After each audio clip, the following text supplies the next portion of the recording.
They say every spark has a story, and ours began long before memory. From the molten heart of the earth to the glow of our cities, fire has followed humanity like a shadow and a guide.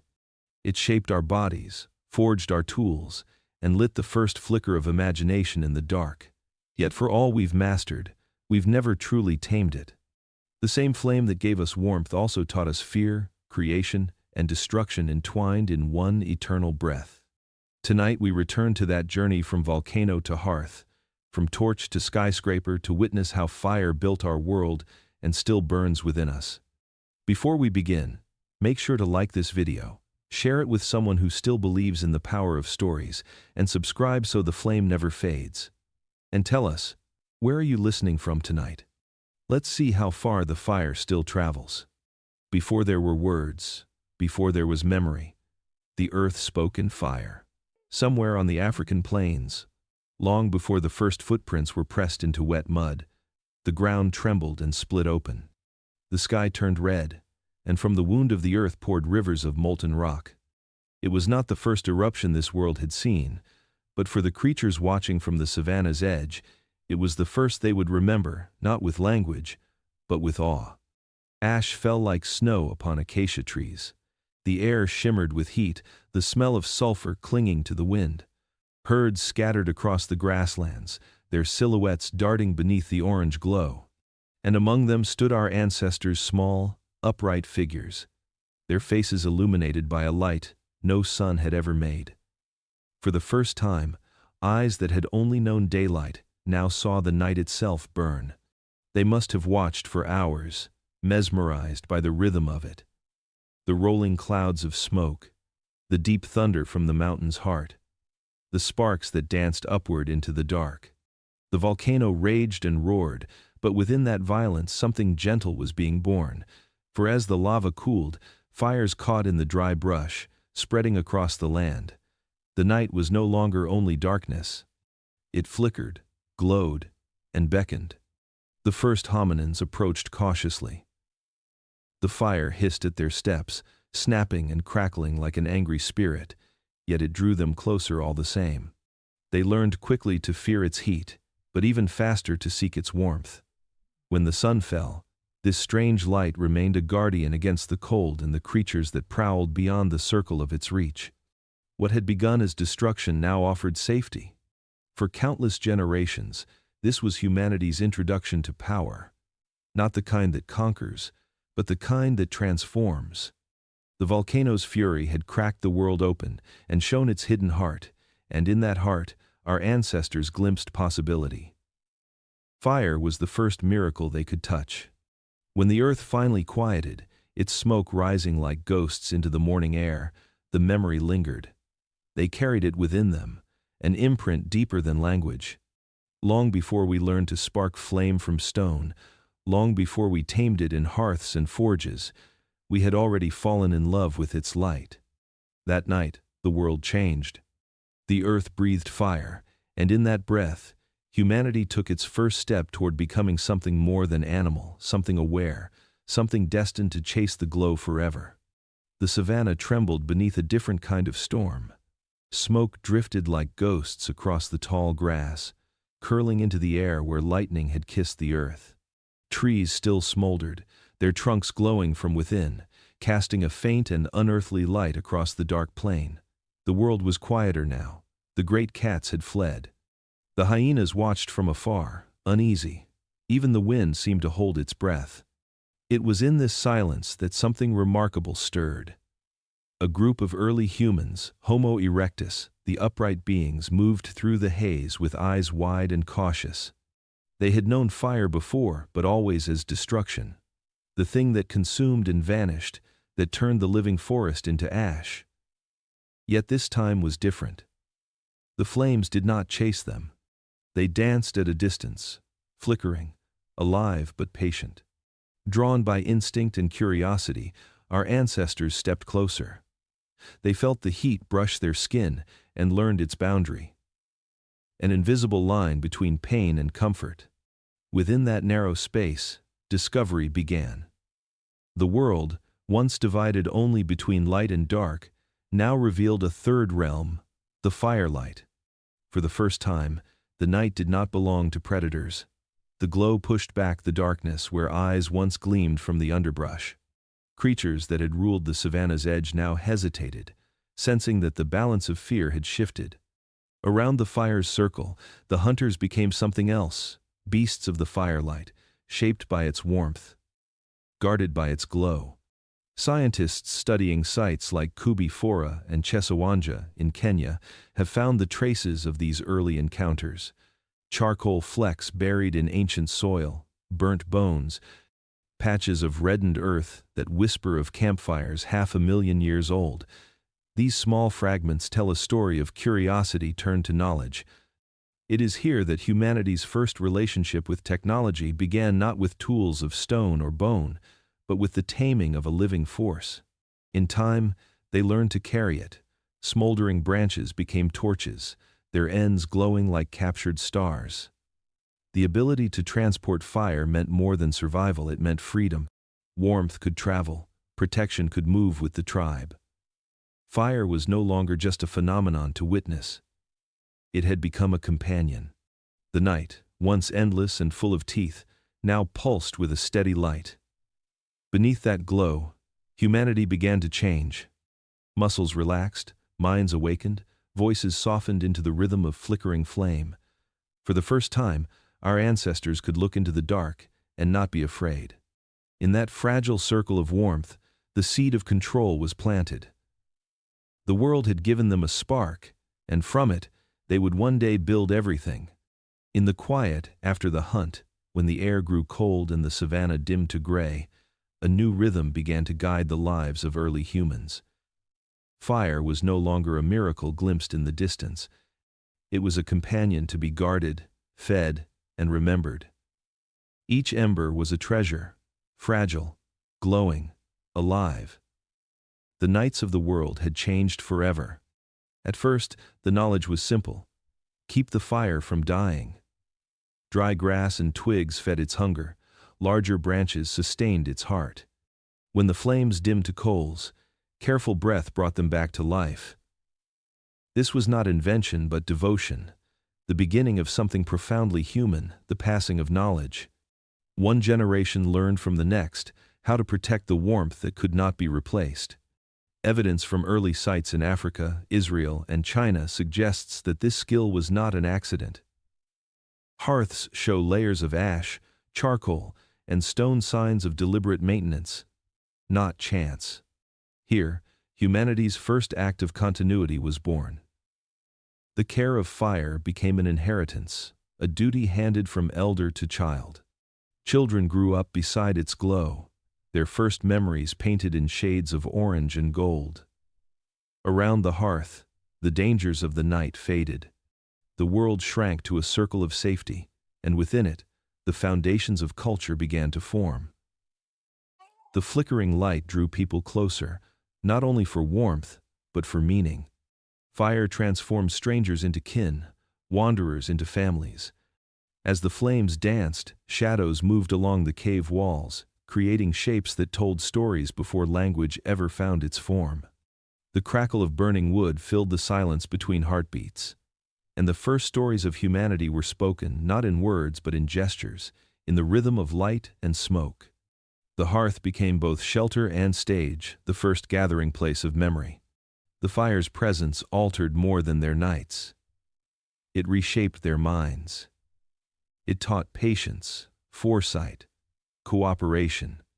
To keep the flame alive was to think beyond the moment, to care for something that could not speak but could die. In this simple act of preservation, the roots of empathy and tradition took hold. Archaeologists describe these ancient hearths as technological milestones, but they were something deeper. They were emotional anchors, symbols of belonging in a world that had always been wild and vast. Fire was no longer just a tool. It was identity, a living thread, connecting generations through warmth, memory, and hope. And so, each dawn found the fire still breathing, its smoke curling toward the sky like a promise kept. In every glowing ember, humanity carried not just light, but the memory of who they were becoming, The stars above the Great Rift Valley have watched every chapter of human becoming. Long before cities rose or temples touched the heavens, they looked down on scattered bands of people gathered around small circles of light. In the vast silence of the African night, beneath skies clear and infinite, the first fires burned not for survival alone, but for connection. Around these early hearths, something extraordinary began to happen. The glow of flame did more than chase away the cold. It changed the rhythm of human time. Daylight had belonged to the hunt, to foraging and danger, but night now became a world of its own, a time for reflection, for gathering close, for something the wild had never known: conversation. In that trembling light, words found their first shapes: the rise and fall of sound, the pointing of a hand, the echo of laughter. These were the beginnings of language. The fire's steady flicker offered rhythm to thought, a pattern for the mind to follow. Around it, the earliest humans shared what could not be written: knowledge, fear, gratitude, and wonder. The crackle of burning wood became the backdrop of memory itself. Anthropologists studying this moment in our evolution call it the nocturnal shift, the turning point when humanity began to live not just by the sun, but by the fire. It was in these hours of warmth and safety that imagination awoke. The shadows cast by the flames danced across faces and stones, transforming the world into story. Here, the first storytellers were born. They spoke of the hunt, of storms and stars, of spirits hidden in the trees. They spoke of fire itself, how it came from the earth, how it must be respected, how it binds people together. These early myths, though lost to time, formed the first threads of human culture. And always, at the center, was the light. To share words by firelight was to share belonging. The boundary between self and others softened. Within that fragile circle of heat, empathy found its home. Language gave form to thought, and thought gave rise to meaning. It was no longer enough to survive. Humans began to understand what it meant to exist. The stars overhead watched as the flames mirrored their constellations on earth. Fire became the link between heaven and the human heart, a reflection of cosmic order in the hands of those who had only just learned to dream. Beneath the Rift Valley stars, humanity learned to speak, to imagine, to remember. And in the gentle hum of those ancient nights, the first stories of who we are began to rise with the smoke. In the heart of prehistory, deep within the African landscape, the earth still holds the quiet memory of the first fires that were truly ours. Beneath layers of sediment, archaeologists have uncovered traces of blackened stones, charred wood, and fragile ash, the oldest hearths ever found. They rest in places like Volcano Awoke in Israel and Wonderwork Cave in South Africa, silent and patient, holding within their dust the moment humanity began to build a home around flame. At Wonderwork, the walls bear the scars of ancient smoke. Microscopic traces of burnt bone and plant material reveal that nearly 1,000,000 years ago, Homo erectus tended fire there. It was not the wild blaze of a lightning strike, but a deliberately maintained flame, evidence of care, of intention. To find it in a cave is to find the beginning of shelter, the merging of nature and nurture. Fire had been brought inside, made part of the human world. Volcano Awoke tells a similar story. Along the banks of the Jordan River, layers of ash and burnt seeds show that these early humans had learned not only to preserve fire, but to use it with purpose. They roasted nuts and tubers, transforming hard and bitter foods into soft nourishment. Fire became the great transformer, altering not just what humans ate, but what humans were. This mastery changed everything. Warmth meant survival through cold nights. Light meant safety from predators. Cooking meant more efficient energy, fueling the brain's rapid expansion. The story of intelligence and culture begins here, in the soot and the ember. Fire was not just a tool, it was a relationship. Humanity tended it, and in return, it reshaped humanity. In those flickering hearths lay the first architecture of community. The hearth was the center of early life, a place to gather, rest, and remember. It marked a point of return, a fixed place in a wandering world. For creatures that had followed the herds and seasons for hundreds of thousands of years, The fire offered the first reason to stay. Around it, time slowed. Around it, life found rhythm. To look at the ash of those ancient fires today is to see the beginning of belonging. Each layer of burnt material is a page in the earliest human record, a story not written in words, but in heat, smoke, and stone. The hearth became the beating heart of human existence, the center of a circle that would one day grow into villages, cities, and civilizations. Fire had become our companion, our mirror, our witness. Long before history began, before belief or empire, there was this: a small circle of light in the dark, a handful of embers breathing in the night, and the quiet realization that we were no longer just surviving, we were becoming human. There was a moment in human evolution when the world's oldest relationship between hunger and survival was transformed forever. It began not in a city, nor in a temple, but beside a fire. For the first time, raw flesh met flame, and something ancient and irreversible occurred. The smoke that curled into the sky marked more than a meal. It marked the birth of human transformation. Cooking was not an invention in the modern sense. It was a discovery written in scent and taste, in the soft crackle of fat on embers and the sweet caramelization of roots. The heat of fire changed the chemistry of food, breaking down the hard fibers of plants and the tough sinew of meat. What had once taken hours of chewing now became tender, digestible, efficient. This shift, subtle and slow, freed the human body from one of its oldest burdens. Energy once spent grinding and digesting raw food was redirected elsewhere to the growing brain. The evidence for this change lies both in the fossil record and within ourselves. Compared to our primate cousins, humans have smaller jaws, weaker teeth, and shorter digestive tracts, yet vastly larger brains. Cooking made this possible. By pre-digesting food with heat, our ancestors gained more calories with less effort. Fire became an external stomach, transforming not only diet but destiny. Researchers call this the cooking hypothesis, first proposed by biological anthropologist Richard Wrangham. His studies suggest that fire's warmth didn't just protect or illuminate it, rewired the course of evolution itself.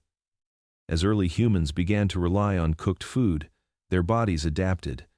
The brain, an organ of immense energy demand, could now flourish. Neurons multiplied, cognitive capacity expanded. Around those ancient hearths, the spark of intelligence began to glow brighter. Cooking also changed how humans related to one another. Food could now be shared, divided, and ritualized. The act of preparing and waiting for a meal required cooperation and patience. It encouraged social bonds, empathy, and even the beginnings of hierarchy. Those who mastered fire could feed others. Those who fed others earned trust. Around the hearth, community and consciousness grew together. In the golden light of those flames, humanity learned to think beyond the immediate. The fire that softened flesh also sharpened minds. It was no longer simply about surviving the night, it was about planning for the next one. The warmth of the hearth became the warmth of connection, the place where thought first learned to feed itself. Flesh met flame, and from that union, a new kind of being emerged, one that dreamed, remembered, and reasoned. Fire did more than cook our food. It cooked our future. Fire had once been a miracle borrowed from the wild. Now, it was ours. The simple act of keeping it alive marked a quiet revolution in the story of humanity. With each generation, the flame moved closer to the center of life, not just as warmth or nourishment, but as structure, as order. Control over fire reshaped the rhythm of existence. The first change came in time itself. The cycle of day and night, once ruled by fear and darkness, now belonged to the human hand. The sun no longer dictated when life must end each evening. With the crackling hearth, the night became an extension of the day. People lingered after the hunt, after the gathering, their faces lit by a glow that stretched the hours of thought, of memory, of connection. In the firelight, time itself became human. Food, too, was transformed. The hearth became a place not just for sustenance but for sharing. What was hunted or gathered was now divided, cooked and consumed together. This shift from individual feeding to communal dining was profound. The act of eating became ritual, a reflection of cooperation and trust. In this simple gesture, passing food from hand to hand, our ancestors laid the groundwork for empathy and social identity. The warmth of fire redefined the landscape of fear. Predators that once prowled the edges of camps began to keep their distance. The glow of flame meant danger to them, safety to us. Humanity had, for the first time, carved a space of dominance within nature. The world began to tilt slightly in our favor. Archaeological sites from Europe to Africa show this transformation in layers of ash, bone, and charcoal. They reveal not only the presence of fire but the presence of community patterns of repeated use, circles of habitation, signs that humans had learned to live together in stable groups. The flickering hearth was more than a tool. It was the seed of society. And with safety and warmth came reflection. Around those early fires, humanity found something it had never known before: leisure. For the first time, survival was not the only purpose of the night. There was time to observe the stars, to listen, to wonder. Words grew longer, ideas grew deeper, and imagination, once a luxury, became a necessity. In the heart of the fire's glow, the world shifted from survival to meaning. The flame no longer merely sustained life. It defined it. The power to create light from darkness, to command warmth from cold, was more than mastery of nature. It was mastery of destiny. Humanity had tasted power, and the world would never be the same again. The world was changing. The warmth of Africa faded behind them as early humans began to wander northward, following herds, rivers, and the promise of new land. Before fire, the cold would have been an impenetrable barrier, a wall of ice and endless night. But now, they carried warmth wherever they went. What had once been a force of nature had become a tool of passage. With every step into the unknown, a trail of smoke marked their journey. Ash drifts across ancient soils in Europe and Asia, silent witnesses to the courage of those early travelers. In caves like Zhoukoudian in China, researchers have found layers of soot embedded in limestone ceilings, proof that humans once built their hearths in the depths of the earth to survive the freezing winds outside. Similar traces lie in the dark chambers of Spain and Georgia, where fire burned long before modern humans arrived. The evidence tells a single, extraordinary story: fire was our passport through the Ice Age. Flame turned the cold into something endurable. It dried skins for clothing, hardened wooden spears for hunting, and melted the edge off hunger and fear. Around each new camp, the flicker of light pushed back the shadows, transforming alien landscapes into temporary homes.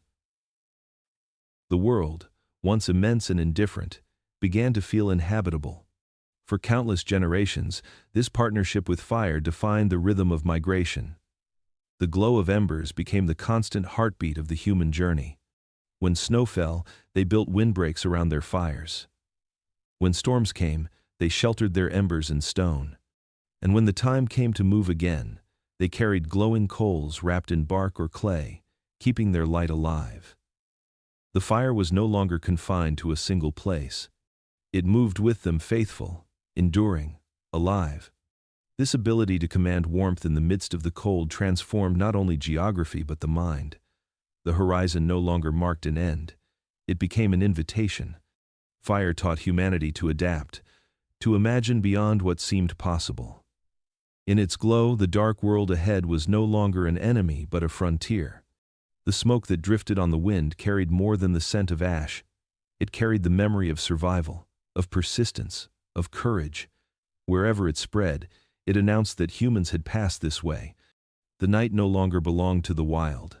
The fire had claimed it, and with it, so had we. With each ember carried across continents, humanity expanded its reach and redefined its identity. We were no longer creatures bound by fear of the dark. We were its conquerors, its stewards, its storytellers. For the first time, we carried our own sun into the frozen world, and the glow of that defiance still burns in us today. Long before humanity learned to summon fire at will, It had to be guarded, carried, and kept alive. For those who roamed the ancient world, fire was not just warmth, it was existence itself. A single spark meant the difference between life and extinction. Lightning might strike and set the grasslands ablaze, or a volcano might gift a fresh ember. But once that brief miracle faded, the world turned dark again. So the people of that time did something that would echo through all future civilizations. They gave the task of preservation to one among them. Thus, the first human role was born: the fire keeper. In every small band of wanderers, there was one who bore this silent responsibility. Their duty was not to hunt, to lead, or to fight, but to ensure that the flame never died. They gathered embers from dying logs, cradled them in hollowed shells, and wrapped them in dry moss or bark to carry across the miles. If the rain came, they shielded it with their bodies. If wind threatened, they crouched low and breathed gently upon the coals, keeping them alive through night and storm. Archaeological evidence hints at this sacred duty. In sites scattered from East Africa to the Levant, remnants of charred wood and carried ash appear in layers far from any natural ignition source. This suggests that fire was transported, not found anew. Humanity had not yet mastered the art of creating flame from friction or spark, but it had already learned to keep it alive, and that act required more than knowledge. It required trust. To be a firekeeper was to hold the life of the group in one's hands. Entire families, perhaps entire clans, depended on that fragile glow. It became a position of reverence, the first recognition that power could come not from strength but from care. Anthropologists see in this the beginnings of social structure, a division of labor rooted not in physical ability, but in reliability and wisdom. In that faint orange light, the first outlines of leadership and responsibility began to form.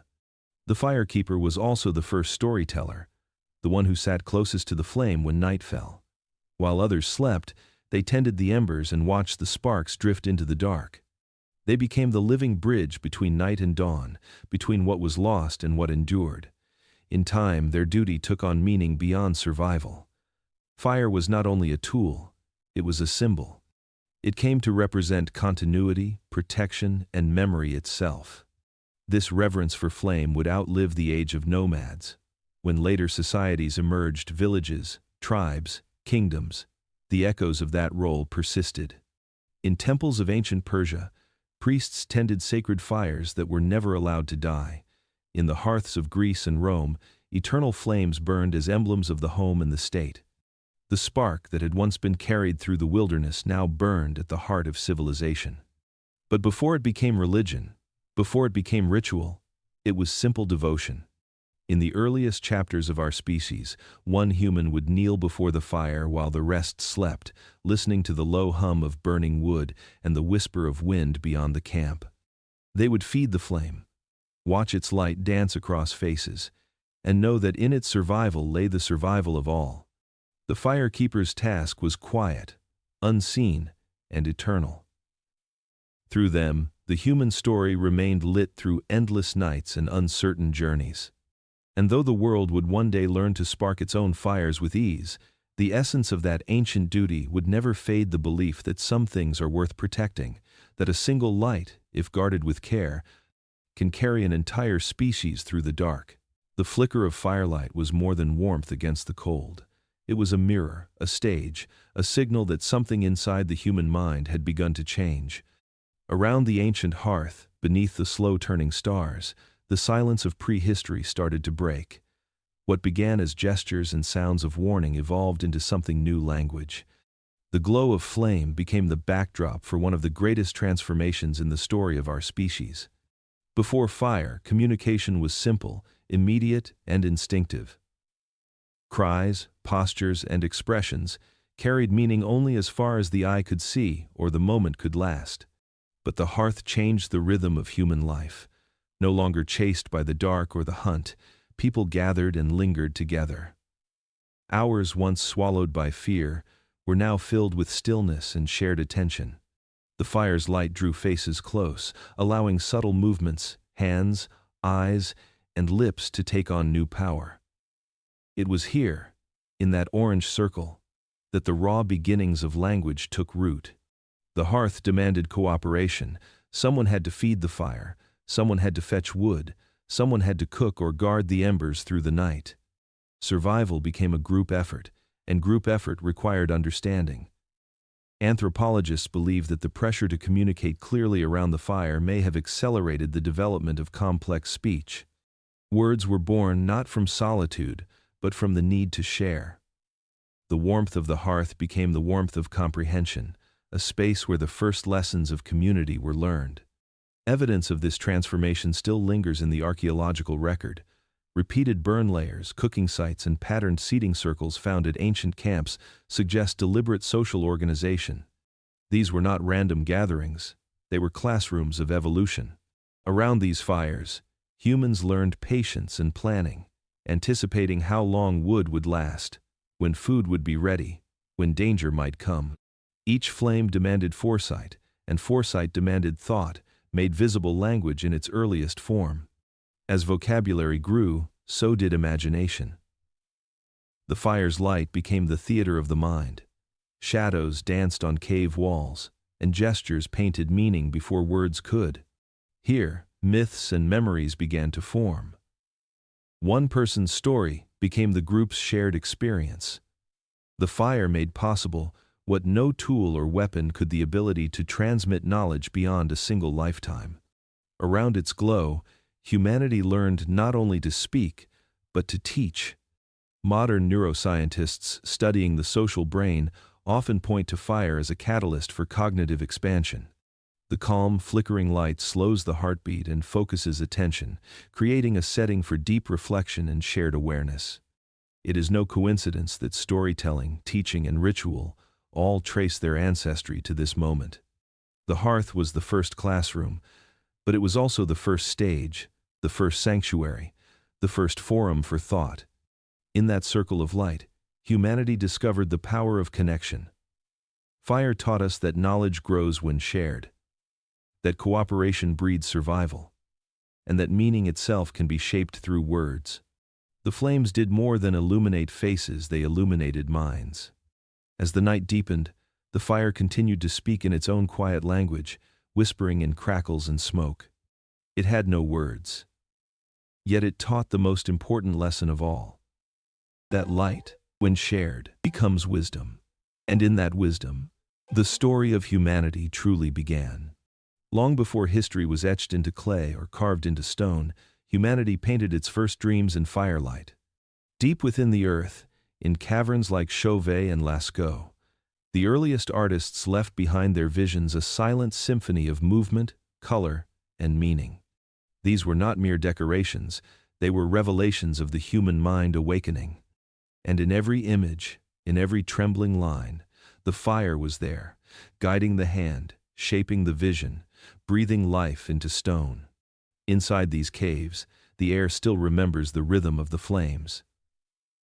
The walls are uneven, rippling like waves frozen in time. When a torch or a hearth flame flickered against them, the paintings seemed to move. Horses galloped, bison charged, mammoths stirred. The fire transformed stillness into motion, transforming cold mineral surfaces into living worlds.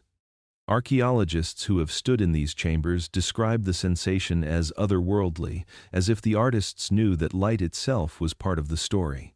These painted sanctuaries, some more than 30,000 years old, show that humanity's relationship with fire had evolved beyond survival. It had become a source of imagination. In that dim glow, creativity took its first breath. Fire did not just illuminate the art, it animated it, fusing movement and emotion in a way that spoke to something eternal in the human spirit. Every pigment tells a story of effort and devotion. Ochre and charcoal were ground into powder, mixed with animal fat, and applied with fingers, reeds, or primitive brushes. These were the materials of daily life transformed into symbols of transcendence. To paint by firelight was to enter a dialogue with the unknown, to bridge the visible and the invisible. The people who knelt before those walls were not merely depicting the world around them, they were creating a world within themselves. Anthropologists believe these painted caves served as more than art galleries. They may have been sanctuaries, places of ritual, memory, or teaching. The images could have marked hunting magic, spiritual communication, or the mapping of stories across generations. Whatever their purpose, they reflect a leap of consciousness, a moment when humans began to see the world not only as it was, but as it could be imagined. Fire was the key to that awakening. Its glow extended the reach of human perception, turning night into canvas, darkness into inspiration. Around its light, the boundaries between body and shadow blurred. Those flickering images on the wall were not just depictions of animals but reflections of humanity itself, restless, curious, alive. In every movement of the flame, the artists found motion. In every shadow, they found shape. The partnership between light and imagination forged something profoundly new: symbolism, abstraction, belief.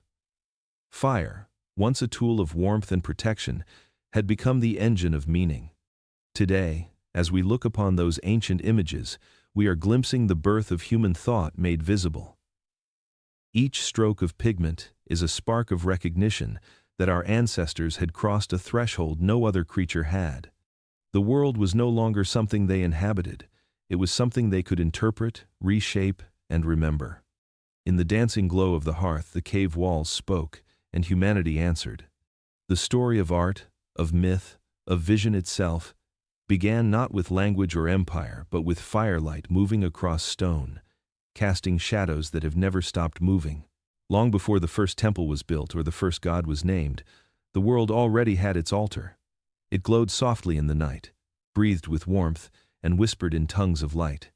Fire had long been humanity's companion, protector, teacher, tool. But somewhere in that companionship, it began to take on another form. It became something sacred. What once crackled as wood and ember now spoke to the human soul. The first worshippers were not priests but wanderers huddled around their campfires. They watched the flames dance, rise, and vanish into the dark, and within that mystery they sensed presence. Fire was alive in a way nothing else seemed to be. It moved without hands, it consumed without teeth, and it gave life even as it destroyed. It was unpredictable, untamable, and radiant like life itself. Archaeologists studying prehistoric fire sites have long suggested that reverence began here, among small circles of people who depended on flame for survival. The fire was both fragile and powerful. It demanded care, respect, and ritual. To neglect it meant death. To feed it meant light, warmth, and safety. Slowly, this daily act of tending embers evolved into something more profound: devotion. The first prayers may not have been words at all, but simple gestures, hands extended toward the fire, breaths offered into its glow. As millennia passed, that reverence grew into belief systems that would spread across continents. In ancient Persia, Zoroastrian temples kept eternal flames burning as symbols of purity and truth. In Greece, every home and city held a sacred hearth devoted to Hestia, the goddess of fire and family. The Romans would later inherit this reverence, lighting their cities and hearts with the flame of Vesta. Even in distant lands, across Asia, Africa, and the Americas, fire remained divine, a bridge between the human and the eternal. Yet the true origins of these beliefs reach back to the camps of early humans, to the fires that flickered at the edges of darkness. Those ancient flames were the first things humanity protected, not only for use but for meaning. Fire demanded reverence because it mirrored existence it could create, destroy, comfort, or punish. It was the visible face of invisible power. Anthropologists see in this relationship the first glimmer of religion, the recognition of forces greater than oneself, worthy of respect and ritual. The fire was not an idol carved from stone but a living spirit, one that flickered, faded, and returned, reminding our ancestors of both mortality and renewal. Every sunrise that followed a night of firekeeping must have felt like a continuation of a sacred cycle, the death of darkness, the rebirth of light. Even today, that ancient reverence lingers. We gather around campfires, candles, and hearths. drawn instinctively to their glow. In every flicker we see motion, warmth, and memory. The spirit in the flame still speaks, not in words, but in light, a language older than time. It reminds us of what our ancestors already knew beneath the endless night of prehistory, that within the smallest spark lives something eternal. To keep it alive is not merely to preserve fire, but to preserve the soul of humanity itself.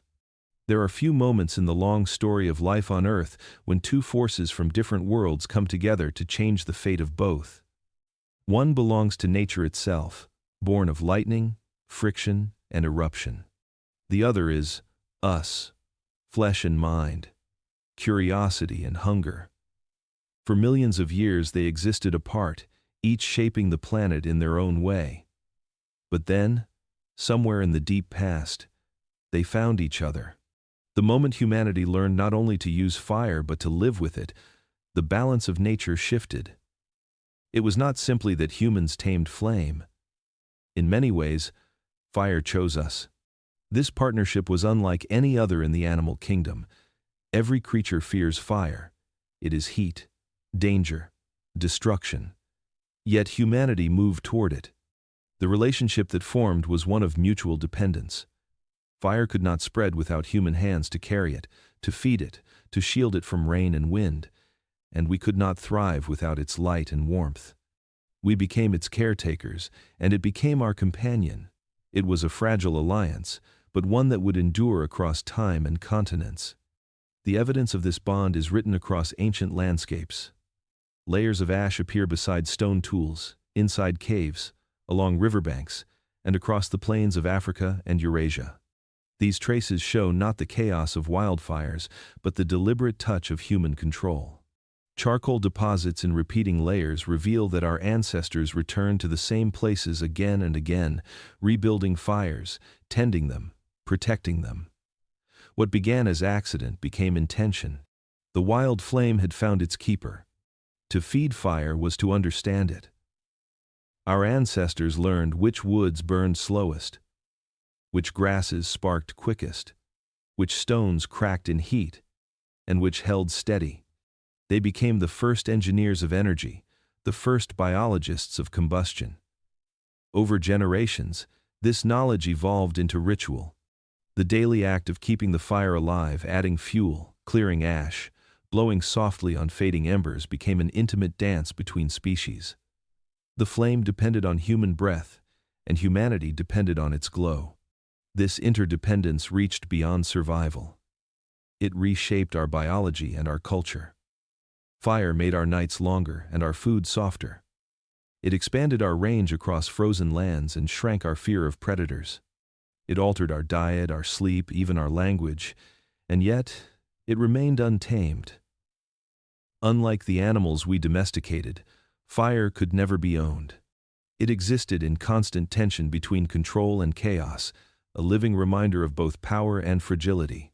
Some anthropologists describe this relationship as coevolution, not in the genetic sense, but in the cultural and cognitive one.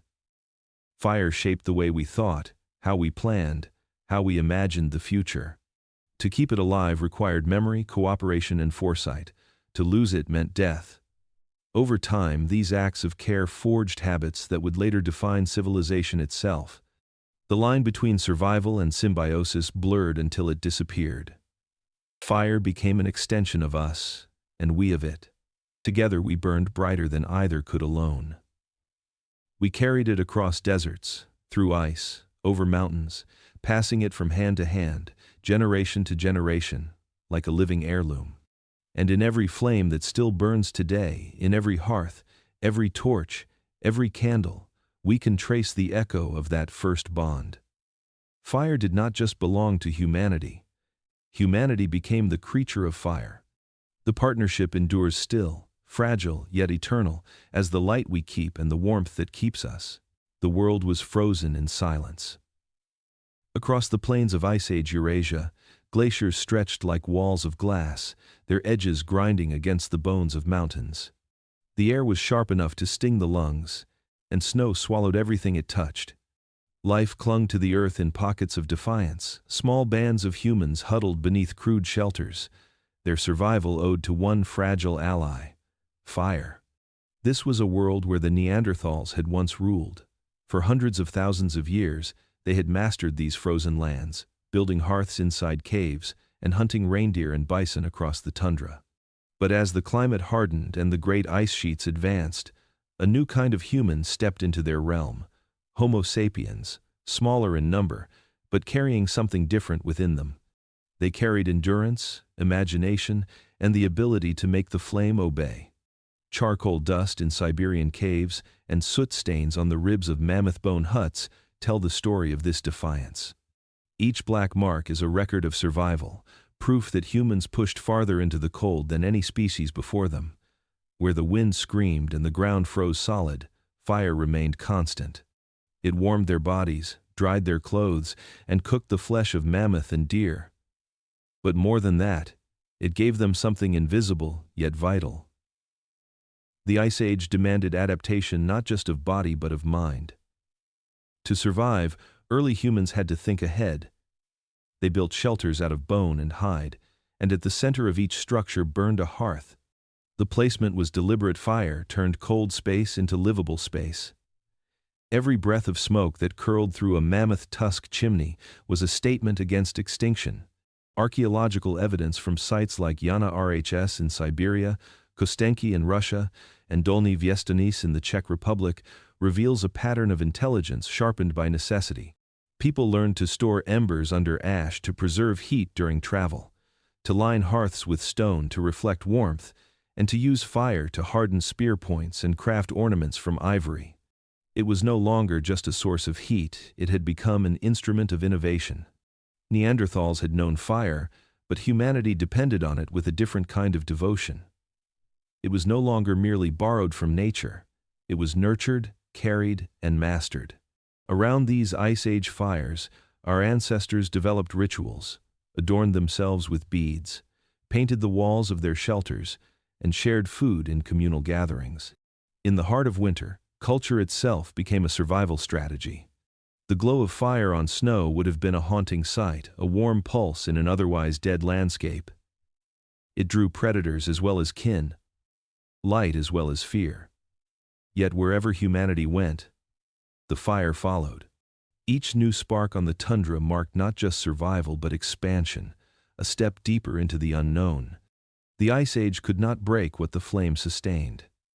In the shadows of glaciers, beneath a sky of cold stars, humanity proved that warmth could be willed into existence. The hearth became a boundary between life and oblivion, and as the last Neanderthal embers faded from the earth, the fire of Homo sapiens continued to burn, pushing ever forward into the cold frontier, carrying within it the promise of every future dawn. Long before the first sword was forged, or the first kingdom drawn upon a map, humanity fought its earliest battles, not for gold or land, but for flame. In the deep prehistory of the human story, fire was life's most precious possession. To lose it meant to vanish into the dark, to freeze, to starve. To possess it meant safety, nourishment, and power. As the Ice Age tightened its grip and forests retreated, the quest for fuel ignited the first sparks of human conflict.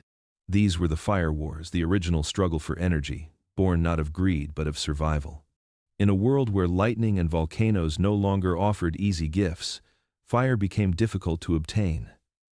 The skill of creating it from friction or spark was rare and slow to spread. Many groups could not make flame at all. They could only keep it alive, nursing embers day and night, carrying them across valleys and plains in hollow bones or clay vessels. The flame was a fragile inheritance, something that could die with the carelessness of a child or the gust of a sudden storm.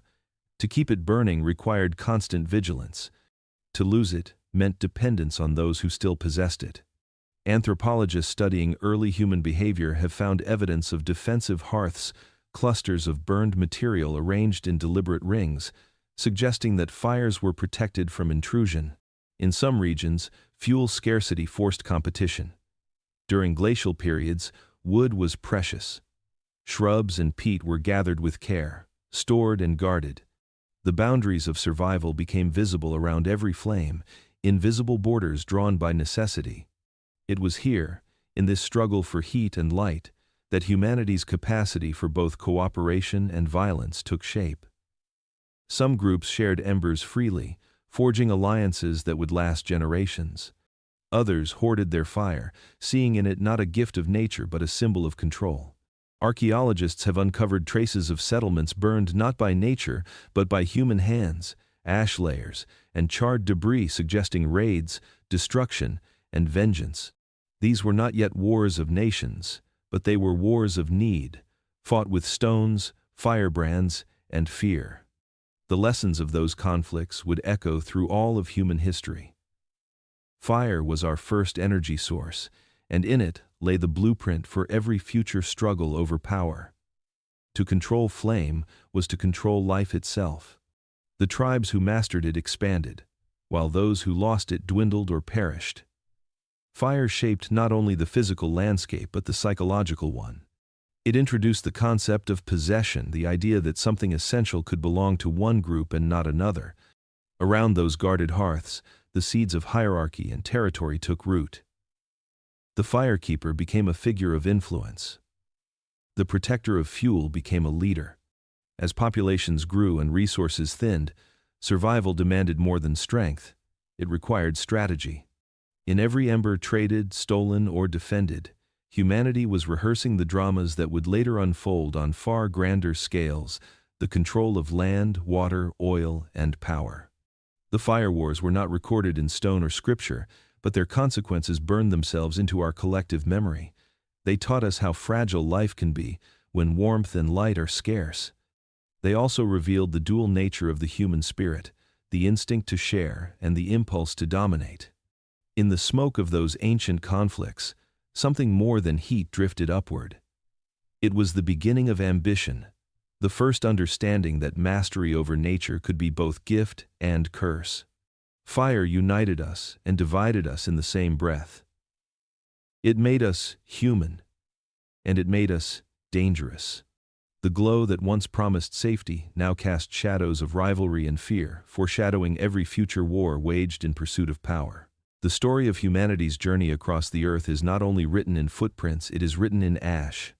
Wherever our ancestors wandered, they left behind a trail of blackened soil, soot-stained stones, and silent hearths long gone cold.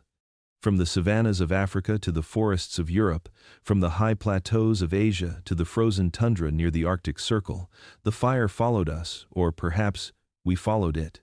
Every flicker of flame that crossed a new horizon carried not just warmth and light, but the enduring mark of who we were becoming. When early humans began to leave Africa, they carried more than tools and hope.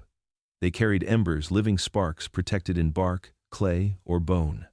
Fire allowed them to traverse lands others could not endure. Across deserts, through storm, and over mountains, it burned at the center of every migration. Archaeologists tracing humanity's expansion have found its evidence everywhere. Thin layers of charcoal buried beneath ancient soils, fire-cracked stones lining forgotten campsites, and ash mixed with animal bone at the edges of rivers and caves. Each one tells the same story. Humans had passed here, and they had brought their flame. As the Great Migration spread, fire became the constant thread linking every culture, every continent, every age. In the grasslands of the Levant, groups used it to clear brush and drive animals into traps. In the woodlands of Europe, it hardened spears and kept the frost from claiming fragile life. Along the coasts of South Asia, fire roasted shellfish and boiled roots, turning nature into nourishment. Even in the farthest reaches of Siberia, where the cold gnawed at bone, soot on mammoth ivory tells us the flame never left their side. By the time humans reached Australia, the partnership between species and spark had deepened into something more powerful. There, fire was used not just for survival but for shaping the land itself. Aboriginal peoples would later perfect the art of fire stick farming, using controlled burns to renew soil, manage plant growth, and draw animals into open fields. The earth was no longer something to merely endure, it was something to collaborate with, to guide through flame. In this way, humanity became a geological force. The first global marker of our presence on the planet was not bone or tool, but fire. Soil scientists today can trace the migration of our species through layers of burnt material dating back tens of thousands of years. Long before empires, before writing, before borders, our global footprint was measured in charcoal. Fire also reshaped our relationship to time. Each new hearth meant more than a place to rest. It meant permanence, memory, and identity. When a band of travelers built a fire, they carved their existence into the landscape. When they moved on, they left behind a signature of warmth, a declaration that humanity had reached this place and survived. As our ancestors crossed the great land bridges and sailed the unknown seas, the fire remained constant, a fragile link to home even as home itself shifted. No matter how far they traveled, the ritual was always the same: gather wood, strike a spark, and wait for the light to grow. The sound of crackling flame became the heartbeat of our expansion. The migration of fire across the world was more than a physical journey, it was a transformation of the planet itself. With every spark carried across every new land, humanity announced its arrival. The forests that burned, the grasslands that regenerated, the soil that blackened all of it, became part of a single, shared story. Fire was no longer the creation of the earth, it was the creation of us. And as the last embers of those ancient hearths cooled, their legacy remained. Beneath our cities, beneath our roads and oceans, lie traces of that first global journey, thin veins of ash that whisper across continents. They remind us that before we built civilizations, we built fires. And through those fires, we left our first and most enduring signature on the world. For all its beauty and promise, fire has always carried a second face. The same flame that offered warmth and protection also held the power to destroy everything it touched. Humanity's oldest ally was also its oldest threat, a force that could shift from servant to executioner in the span of a heartbeat. As early settlements rose from the soil, as homes of wood and reed clustered around glowing hearths, our ancestors began to learn a truth that has followed us ever since. Every gift from nature comes with a cost. The first villages were fragile things. Mud brick walls, thatched roofs, and woven fences surrounded the hearths that sustained life. Yet within each home, at the center of every community, burned the same element that could erase it all. Archaeological remains from early Neolithic sites reveal layers of ash that tell a dual story, one of survival and one of devastation. A single spark could leap from a cooking pit and transform safety into chaos. Entire settlements, built with care and faith in the flame, sometimes vanished in a single night of wind and fire. But the lesson did not end there. The forests that once provided fuel became vulnerable to the very power they helped sustain. As humans learned to wield fire, they began to reshape ecosystems, intentionally and not. Controlled burns cleared land for hunting and later for planting, yet every controlled fire carried the risk of escape. Blackened hillsides and scorched plains became familiar sights, reminders that the boundary between use and destruction was thin and shifting. The curse of fire was not only physical, it was psychological. To command it was to feel powerful, to feel apart from the rest of nature. Yet every eruption, every wildfire, every village reduced to cinders reminded humanity of its limits. The flame could be guided, never truly owned.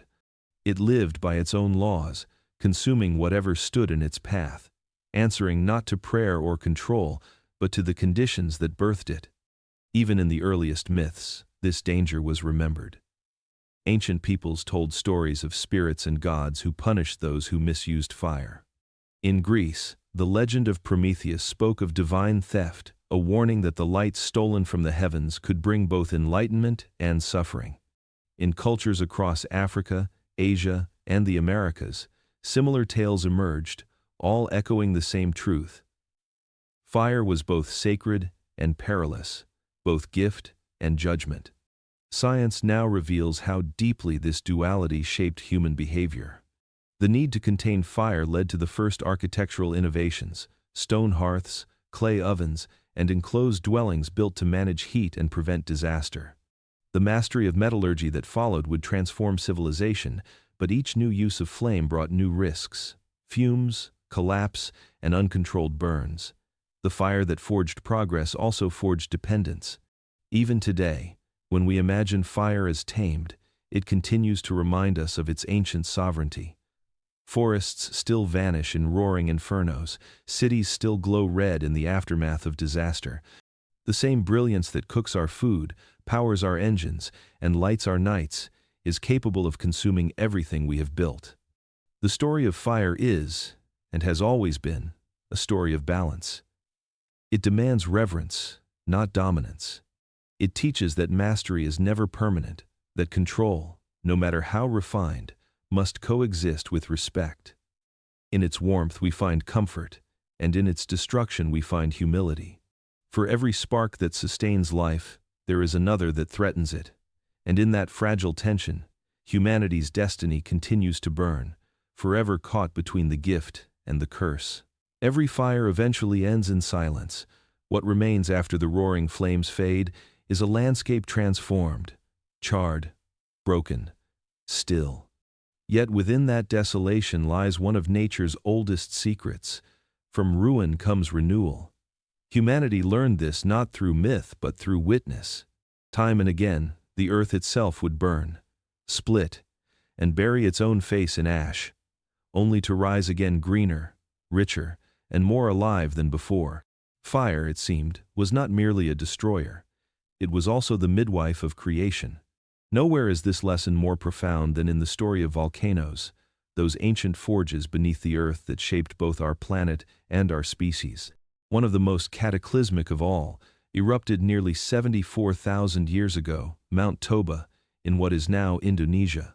The explosion was so vast that it blotted out the sun for years. Ash blanketed continents, temperatures plummeted, and ecosystems collapsed. Many scientists believe humanity itself nearly vanished in its aftermath, reduced to small, scattered bands, clinging to survival in a dim and frozen world. Yet when the earth finally cooled, something extraordinary followed. The very destruction that had stripped the planet bare became the source of new fertility. Volcanic ash, rich in minerals, revived the land. Forests returned thicker and greener. Rivers carved new courses through fields reborn from molten stone. The soil that once buried life now nourished it. For those who endured, fire became not only a warning but a revelation. Creation and destruction were not opposites, but partners in the same endless cycle. Centuries later, the same lesson would unfold again at places like Vesuvius. In 79 CE, when the mountain exploded over the Roman cities of Pompeii and Herculaneum, it ended thousands of lives in an instant. Yet in the centuries that followed, the region became one of the most fertile on earth. The black soil yielded vineyards, olive groves, and fields of wheat. Life thrived in the shadow of the mountain that had once consumed it.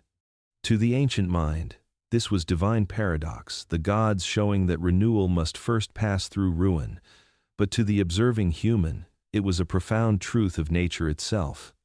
The ash that buried also preserved, the flame that destroyed also purified. Even forests struck by wildfire would soon sprout anew, their seeds awakened by heat, their roots drinking the minerals released by decay. Fire, in its final breath, carried the promise of rebirth. Modern science now understands what ancient eyes only intuited. Volcanic soil is among the richest on the planet, infused with potassium, calcium, and iron. It is the foundation of entire ecosystems. From the slopes of Mount Fuji to the fields around Mount Etna, human civilizations have risen on the bones of old eruptions, drawn by the same fertility that fire leaves behind.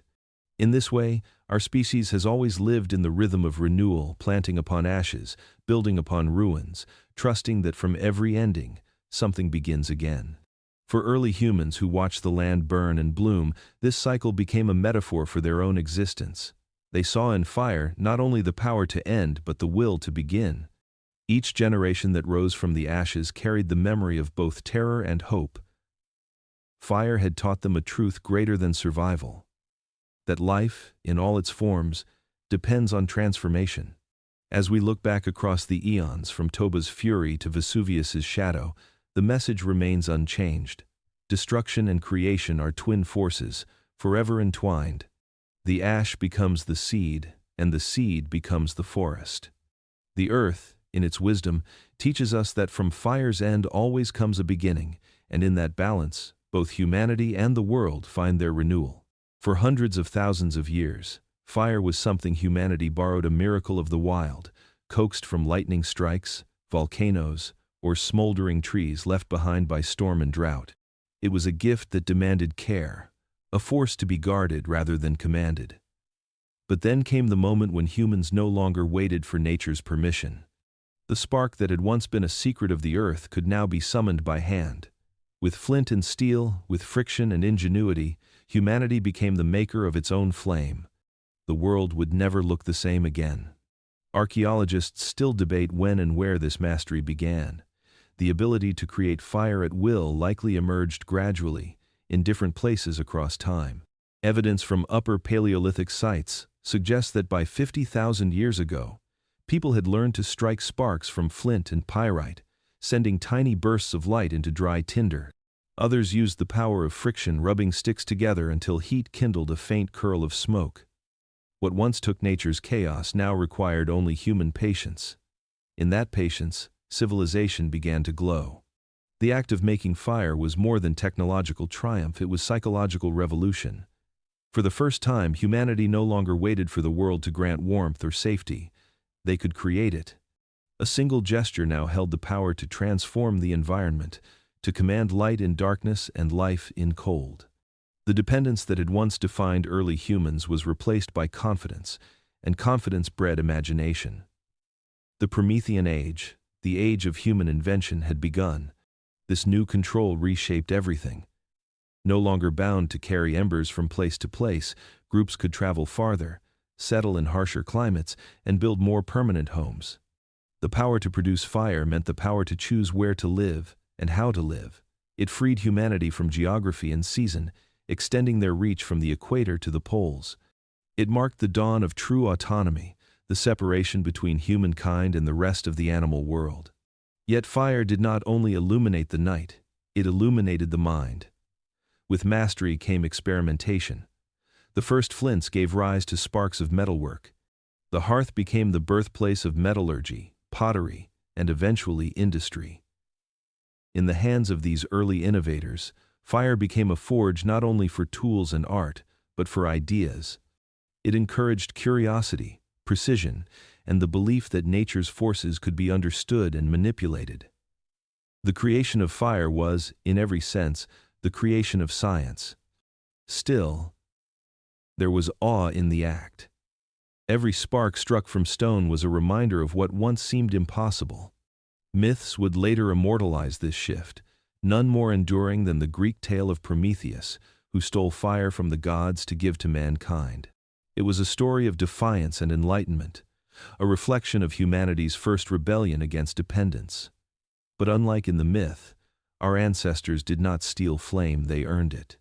Through perseverance and knowledge, they claimed their share of the divine. In that first controlled spark, the balance of power between humanity and nature tilted forever. The night no longer ruled us, the cold no longer silenced us. The flame, once a fragile visitor, had become a permanent companion, answering to human will. From the glow of the first spark to the furnace of modern industry, every fire since carries the echo of that moment when we ceased to borrow light and began to make our own. The Promethean age was more than a chapter in history, it was a threshold. In learning to summon fire, humanity declared its independence from the wild and its faith in creation. We became, quite literally, the makers of light. The authors of a new world shaped not by what nature gave, but by what we could imagine into being. When humanity learned to create fire, the transformation was not only physical, it was cognitive. The flames that flickered in the hearth also began to burn within the human mind. Around those ancient circles of light, something unseen was taking shape. The mastery of fire did more than warm bodies or cook food. It illuminated the pathways of thought. It altered how we perceived the world, how we organized our days, and how we imagined the future. Fire became the mirror of consciousness itself. The hearth changed the rhythm of life. Before its steady glow, darkness had dictated the boundaries of human activity. The day ended with the sun, and the night belonged to predators and silence. But fire stretched the hours. It gave humans a longer day, time to plan, to speak, to dream. The flickering light cast shadows that invited reflection. Beneath its warmth, the first abstract ideas began to form. Patterns of flame taught pattern of thought. The repetition of tending, feeding, and controlling fire mirrored the mental discipline required for memory and foresight. Anthropologists often describe this period as the dawn of reflective awareness. The fire became a focal point, a constant presence that demanded attention but rewarded care. Its cycles of birth, death, and rebirth paralleled those of human life, teaching rhythm, patience, and cause and effect. In maintaining fire, humans began to see themselves as agents in a universe that could be shaped by will. It was no longer enough to react to nature. The mind began to create in its own image, reshaping the world with intention. Around the hearth, conversation deepened. Language, once limited to immediate needs, evolved into a tool for sharing ideas, for teaching and imagining. The soft light encouraged storytelling, the retelling of hunts, the passing of wisdom, the invention of myth. Fire turned the night into a canvas for the imagination. Its glow danced on cave walls, transforming shadows into movement and movement into meaning. The human brain, now fueled by the calories of cooked food, expanded its capacity for symbolism and creativity. Fire had not only changed the landscape, it had redefined what it meant to think. Neurological studies suggest that the hypnotic effect of firelight fosters calm focus and social connection. This was likely true for our ancestors as well. The hearth became a place of communion, where collective thought replaced isolation. It is no coincidence that the same settings that nurtured fire also nurtured cooperation. Humanity's ability to share ideas, to plan hunts, to create art all emerged from this shared warmth. The flame was both literal and metaphorical light, the external representation of an awakening mind. Through this mastery, humans learned abstraction. They saw in the fire's constant transformation a symbol of life's impermanence and continuity. They recognized cycles, the burning wood becoming ash, the ash feeding soil, the soil birthing trees again. The same awareness that made us protectors of the flame made us philosophers of it. Fire became our first metaphor, our first theology, our first science. In every age that followed, from the stone hearths of prehistory to the glowing lamps of modernity, the flame has remained an emblem of intellect and discovery. It taught humanity that illumination begins not just in the world outside, but in the thoughts within. The fire in the hearth was a spark of survival. The fire in the mind was a spark of understanding. And from that light, every future invention, every art, every civilization would one day arise. Long before cities rose from stone and metal, before kingdoms spread their banners across the earth, there was the hearth. Within its glow, humanity learned its most enduring lessons: how to shape, how to build, and how to transform the raw materials of nature into the architecture of culture. Fire, once the companion of wanderers, became the engine of permanence. With every new use, it reshaped not only the world but the very fabric of society. The story of civilization, in all its triumphs and terrors, began with a single spark. At first, the hearth was simple, a circle of stones blackened with ash. But from this modest beginning came the first great leap in technology: the kiln. When early humans discovered that enclosing the flame intensified its heat, fire took on a new purpose. Clay, once fragile and fleeting, hardened into vessels that could endure time and pressure. These first pots were more than tools; they were symbols of foresight. For the first time, people could store grain, water, and oil. Food could be preserved, trade could begin, and communities could plan for seasons ahead. The kiln was the first laboratory of civilization, a controlled explosion of imagination and necessity. From pottery came metallurgy. The same principles of heat and transformation that fired clay now melted stone. Around 7,000 years ago, in the mountains of Anatolia and the valleys of Mesopotamia, the first copper beads and blades emerged from human fire. The discovery was revolutionary. What had once been cold and immutable rock itself could be liquefied, shaped and hardened again into tools stronger than bone or wood. Fire had given humanity the means to command not just nature's surface, but its core. The mastery of metallurgy spread swiftly. Bronze followed copper, iron followed bronze, and each new alloy marked a new age. These were not just technological shifts, they were social revolutions. With metal came weapons, plows, and trade goods. Hierarchies emerged, artisans became specialists. Power began to concentrate around those who controlled the forges, those who could wield the flame to bend matter to their will. Fire, once communal, became political. Yet even as it built empires, fire continued to define the intimate spaces of human life. Every home, from the simplest hut to the grandest palace, revolved around its hearth. It was the anchor of warmth, the center of gathering, the symbol of continuity. The same element that hardened bronze also baked bread, sealed pottery, and kept newborns alive through winter.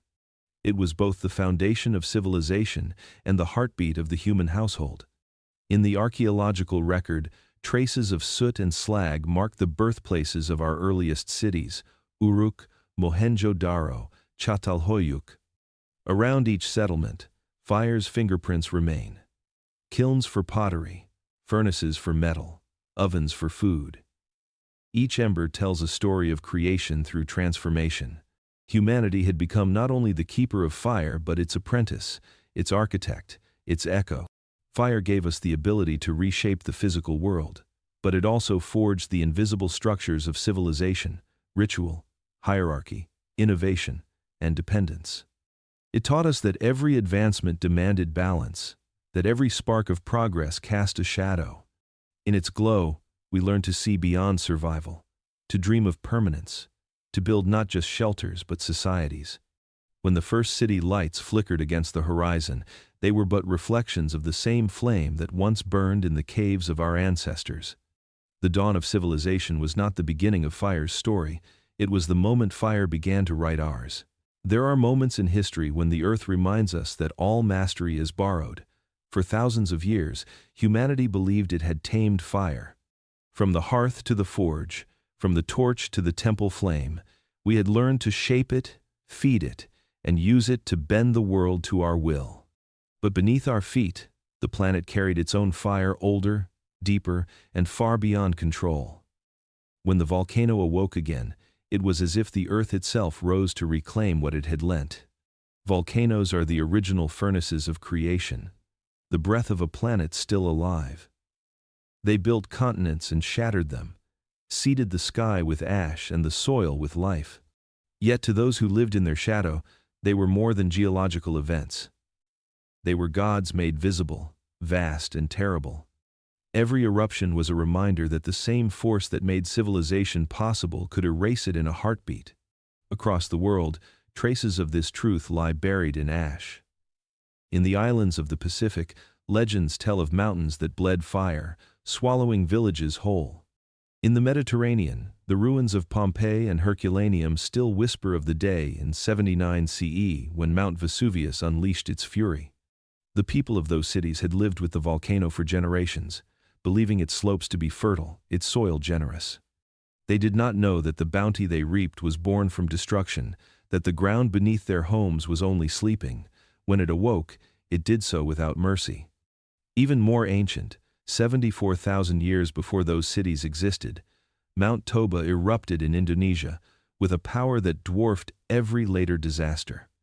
The explosion hurled ash across the skies of the world, dimming the sun for years and sending humanity to the brink of extinction. Some scientists believe that our ancestors were reduced to just a few thousand survivors, a handful of firekeepers clinging to warmth in a planet turned gray.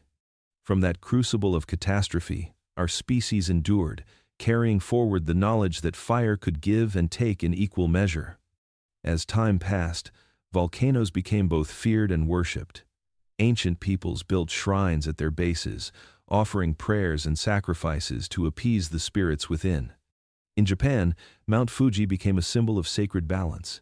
In Polynesia, the goddess Pele was both creator and destroyer, her lava shaping islands even as it consumed them. To live near a volcano was to live in the presence of divinity, a divinity that demanded humility. In the modern age, our understanding has deepened, but our vulnerability remains. We have measured their gases, mapped their magma chambers, and named their tempers with scientific precision. Yet technology does not silence the old awe. When Mount St. Helens erupted in 1980, when Mount Pinatubo darkened the Philippine sky in 1991, when Jalajokul halted the world's air travel in 2010, the message was always the same: the fire beneath still rules us. This is the paradox of humanity's relationship with fire. We revere it for its gifts, but fear it for its power. It is both the foundation of our progress and the agent of our undoing. Every volcano that rumbles beneath the earth is a mirror of that contradiction. A reminder that our mastery is temporary, our control an illusion. When the volcano awoke again, it did not merely destroy. It reminded us of where our story began, in the raw heat of the earth's creation, in the fire that shaped us and still lives beneath us. The flame we hold in our hands is but a reflection of that ancient core, a fragment of the same power that lights the stars and shakes the mountains. And as long as the earth breathes fire, we will live in its shadow, bound forever by reverence and fear intertwined. From the beginning, the world has glowed with the pulse of fire. It blazed from the heart of the earth long before life walked its surface, and it will burn long after our last traces fade. Every ember, every spark, every flickering light that touches the human story is a reflection of that original flame. The force that shaped our destiny, defined our imagination, and illuminated the path from wilderness to civilization. Fire has never left us. It lives in the spaces between invention and memory, in the warmth of our homes and the hum of our machines. It is, in every sense, the soul of humanity made visible. The journey from volcano to hearth was more than the story of survival. It was the birth of consciousness. Fire gave us control over nature, but it also gave us the capacity for wonder.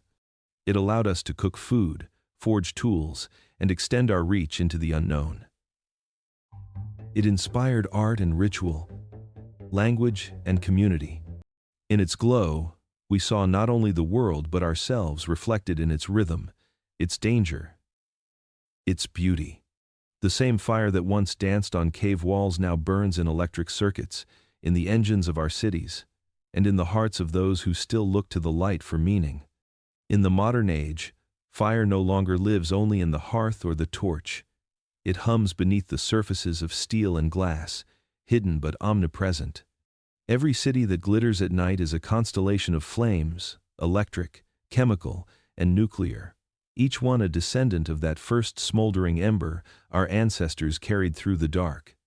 The energy that fuels our world is fire transformed, its spirit captured in light bulbs and engines, in the quiet glow of a screen, or the thunder of a rocket breaking free from Earth. Though we have buried it under circuits and code, the ancient flame still burns at the heart of human progress. Yet in our mastery lies a shadow. The same force that gave us civilization also gave us the power to destroy it. Fire's gift has always been double-edged, creation and ruin bound together. We light the night, but we also burn forests and cities. We harness energy, but we risk consuming the world that sustains us. The flame that once kept predators at bay now flickers in nuclear reactors and the exhaust of machines that warm the planet. Fire, once our salvation, has become a mirror reflecting both our brilliance and our blindness. And still, we cannot let it go. We are creatures of flame, drawn to its glow as we were in the beginning. In every candle lit for remembrance, in every bonfire on a winter night, in every quiet moment when light meets darkness, we return to the same truth. Fire is not merely a tool but a symbol of what it means to be human. It is the embodiment of curiosity, courage, and the endless need to create. As we drift to sleep beneath the electric skies of our modern world, surrounded by the faint hum of our own inventions, the fire remains. It flickers in our machines, in our cities, in our dreams. It is there in every idea that sparks to life, in every act of creation that pushes the world forward. The flame that once burned in the hands of our ancestors still burns within us. The story of humanity is the story of fire of a species that rose from darkness to light, from fear to knowledge, from dependence to creation. And though the world has changed beyond recognition, one truth endures. We are still the keepers of the flame,